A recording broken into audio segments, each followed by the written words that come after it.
굳게 닫힌 초등학교 교문 위에 그동안 감사했다는 현수막이 걸렸습니다. 다음 달 문을 닫는 서울 화양초등학교입니다. 학령 인구 감소로 신입생이 급감했기 때문입니다. 애들을 볼 수가 없어. 그래서 지금 이 앞에 문방구가 두 군데가 있었거든. 여기가 문방구 자리고 저쪽이 문방구 자리고 문방구가 아예 없잖아요. 여기가 몇 년 전부터. 서울에서도 이미 학생 수 감소로 폐교가 속출하고 있습니다.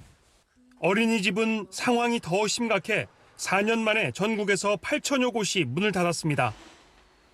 지난해 출생아 수는 24만 9천 명으로 1년 전보다 11,000명 넘게 감소했습니다. 지난해 여성 1명이 평생 낳을 걸로 예상되는 합계 출산율은 0.78명으로 1970년 통계 작성 이후 가장 낮은 수치를 기록했습니다. OECD 국가 중에선 벌써 10년째 꼴찌면서 평균 출산율의 절반도 안 됩니다. 첫째 아이 수는 전년보다 늘었지만 둘째와 셋째 아이는 각각 17%, 21% 가까이 급감했습니다. 지난해 혼인이 19만 2천 건으로 역대 최소를 기록한 가운데 결혼하더라도 한 명만 낳는 추세가 더 강해지고 있는 겁니다. 맞벌이 하면서 아이 키우는 것도 힘들고 사교육비도 또 많이 드는 것 같더라고요. 어른이 저도 힘든데 힘든 어른들이 어떤 희망을 갖고 아이를 잘 키울 수 있을지. 고령화로 지난해 사망자는 37만 2,800명, 최근 10년 사이 가장 많았습니다. 결과적으로 인구는 12만 3,800명 자연 감소했는데 2020년 이후 3년 연속 줄어든 겁니다.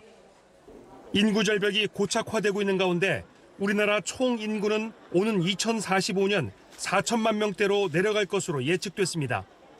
경제활동 인구가 줄어들면서 생산력이 줄고 다시 소비 감소로 이어지고 투자도 위축되는 등 전반적인 경제 활력이 떨어질 것이라는 우려가 커지고 있습니다.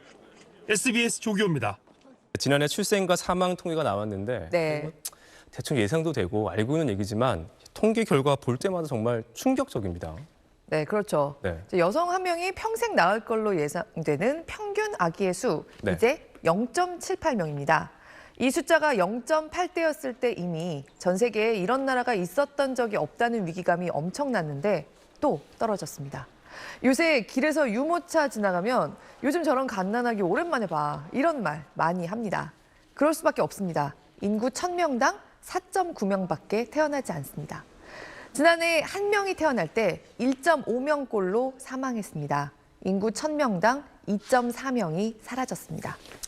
근데 그동안 네. 우리가 이제 저출산 문제에 대해서 심각성을 알고 있었잖아요. 네. 그래서 정말 천문학적인 예산을 투입해가지고 뭐 많은 걸 한 것 같은데 네. 상황은 점점 나빠지네요. 네, 그래서 네. 유입 이민이 답이라는 말도 나옵니다. 근데 현실적으로는 그게 일리 있는 말이기도 합니다. 다만 과연 우리가 정말 최선을 다한 게 맞는지, 아이가 그렇게 적다면서 정작 아이가 있는 집은 1, 2년씩 어린이집 대기를 해야 하는 나라에서 더 이상 써볼 방법이 없이 진짜 다 해봤다고 할 수 있는지는 생각해 볼 필요가 있어 보입니다. 이번 통계를 보면요. 그나마 2021년보다 첫째 아이는 좀 늘었습니다. 그런데 둘째가 그보다 훨씬 많이 줄어든 겁니다. 아이를 낳을 때 엄마의 평균 연령 33.5세입니다. 0.2세가 또 늘었습니다. 결혼한 지 5년 된 부부 5쌍 중에 한 쌍은 아이가 없습니다. 결혼이 일단 늦고요. 결혼을 해도 아이를 낳는 걸 미루는 겁니다. 그러다 보니 낳더라도 한 명뿐이거나 아예 안 낳게 됩니다. 네, 왜냐? 개인적으로야 여러 이유가 있겠지만 사회 경제적으로는 결국 한 가지로 모입니다. 내가 잘 살아남는 것과 결혼해서 아이 낳고 키우기를 병행할 수가 없다. 아이를 낳고도 삶의 질을 어느 정도는 유지하면서 아이에게도 좋은 미래를 약속해 줄 수 없다고 느낀다는 겁니다. 네, 방금 권 기자 이야기에 정말 많은 부모들이 공감할 것 같아요. 네. 그러면 해소할 수 있는 방법은 없습니까? 네, 이제 실제로 아이를 많이 낳는 지역에 좀 힌트가 있을 겁니다. 네. 이번 통계를 보면 전국 16개 광역시도 중에 합계 출산율이 1명을 넘는 곳이 딱 한 곳 있습니다. 세종시입니다. 그리고 군 단위지만 전남 영광군의 합계 출산율은 거의 2명에 가깝습니다. 어떤 지역들이냐? 세종시는 바로 감이 오실 겁니다. 공무원이나 공공기관 종사자 같은 사람들이 많은 곳. 그러니까 보육 인프라도 비교적 잘 돼 있고요. 여성들이 아이를 낳고 육아휴직 뒤에도 출산 전과 같은 조건으로 안정적인 일자리에 복귀하는 경우가 많은 곳입니다. 영광군, 일하는 청년에게 최대 2천만 원 넘게 3년을 지원하고 첫째만 낳아도 500만 원을 지원합니다. 그러니까 일과 가정을 양립할 수 있게 해주거나 아니면 현실적으로 그에 가름할 수 있을 만큼 돈을 줘야 한다는 겁니다. 하지만 이 두 번째 방법, 돈을 파격적으로 많이 주는 방법은 사실 지속 가능하지는 않습니다. 지금보다 출산율이 조금만 더 올라도 나라 전체로는 아예 불가능할 겁니다. 결국 일자리와 지속 가능한 맞벌이입니다. 그러니까 몇 년간 경력 단절이 되고 나면 출산 전과 비교할 수 없는 일, 훨씬 적은 임금으로 복귀하는 불만족스러운 맞벌이가 아니라 말 그대로 그렇게 오래 쉬지 않고 일과 가정을 같이 꾸릴 수 있어야 한다는 거죠. 네, 일자리와 지속 가능한 맞벌이 네. 많은 분들이 공감할 것 같습니다. 네. 근데 이제 최근 들어서 집값이 너무 올라서 그런지 네. 집값도 부담이다, 집값도 원인이다 이런 얘기들이 좀 있잖아요. 네, 그것도 상당히 컸습니다. 네. 사실 2012년까지만 해도 지금의 2배, 48만 명은 나왔습니다. 집값이 치솟은 최근 몇 년 동안 급격히 아이도 덜 낳게 된 게 맞습니다. 다만 젊은이들이 일자리를 찾아 모이는 선진국 대도시의 집값은 정도의 차이는 있어도 다 비싸기는 합니다. 그리고 선진국일수록 성장 속도가 느려지면서 기존의 자산 가격에 젊은이가 접근하기 힘들어지죠. 부부가 계속 같이 일을 해서 내 집 마련의 꿈도 꾸고 자기 삶도 챙길 수 있어야 아이를 낳는다는 대전제는 변하기가 힘들다는 겁니다. 그동안 집값이 많이 오르지 않았던 일본, 우리처럼 여성 고용률이 높지 않은 편인데 우리처럼 아이도 안 낳습니다. 그러니까 유럽 안에서도 여성 고용률이 높은 나라일수록 오히려 아이도 더 낳는 게 이 표에서 뚜렷하게 보입니다. 그러니까 우리보다 먼저 저출산의 늪에 빠졌다가 회복한 나라들, 스웨덴, 노르웨이, 프랑스 같은 나라들.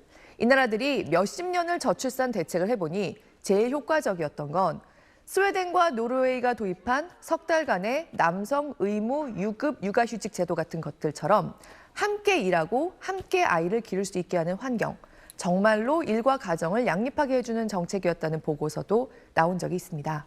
답은 있습니다. 네, 얼마나 엄중하게 이 답을 받아들이냐가 우리의 미래를 좌우할 겁니다.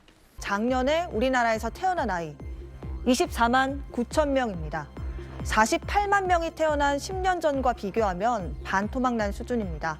사실 이렇게 아이가 줄어든다는 소식은 한두 번도 아니라서 이제 놀랍지도 않을 정도입니다.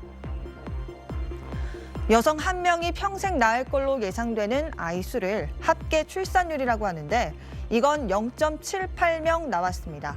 OECD 국가 중에 한 명이 안 되는 유일한 나라인데 그마저도 독보적인 꼴찌입니다. 좀 암담한데요. 반대로 정부는 희망적입니다. 내년에 최저 출산율을 0.7을 찍고 서서히 올라가서 8년 뒤에는 다시 1을 넘을 거라고 전망합니다. 지난해에는 이렇게 이유를 설명했는데 함께 보시죠. 91년생부터 이제 95년생이 되는데 출생아 수가 70만 명대로 회복했던 그 인구대입니다. 주 출산 연령으로 진입을 하면 출생아 수에는 조금 더 긍정적인 말 그대로 젊은 여성 인구 자체가 많은 90년대생이 온다는 겁니다. 제가 90년대생인데 사실 90년대생들은 어리둥절할 수밖에 없습니다. 일단 결혼과 출산에 대한 인식부터 달라졌습니다. 30대 중에 결혼을 반드시 하면 좋다고 응답한 비율은 전체의 42%로 나타났는데 10년 전 60%에 비해 크게 줄었습니다. 게다가 20대의 긍정적인 반응은 훨씬 더 적습니다. 출산을 하지 않으려는 가장 큰 이유로는 남녀 모두 절반가량 경제적 이유를 꼽았습니다. 두 번째로는 남자는 아이를 잘 키우기 어려운 사회 환경, 여자는 내 삶을 희생하고 싶지 않다는 점을 꼽았습니다. 사상 이데올로기가 바뀌기는 했어요. 사실은 청년들 입장에서는 아이를 안 낳는 것을 선택하는 게 어떻게 보면 굉장히 당연한 거죠. 사교육도 너무 교육비도 너무 많이 들어가고 그렇다고 애를 키워가지고 뭐 돌봄을 제대로 받을 수 있는 것도 아니고 또 너무 집값도 비싸고 또 하나의 문제를 해결할 수 있는 문제가 아니라고 생각을 하거든요. 젊은 세대의 인식도 많이 바뀐 만큼 출산부터 육아, 교육까지 다방면으로 차원이 다른 대책을 세워야 할 때라는 겁니다. 하지만 일부 지자체에선 여전히 셋째는 1,000만 원, 넷째는 2천만 원 등 단순 현금 살포형 대책만을 쏟아내고 있습니다. 정부가 지난 15년 동안 저출생 대책으로 쓴 돈만 해도 380조 원입니다. 계속 이런 식이라면 흐름을 바꾸기 힘들어 보입니다.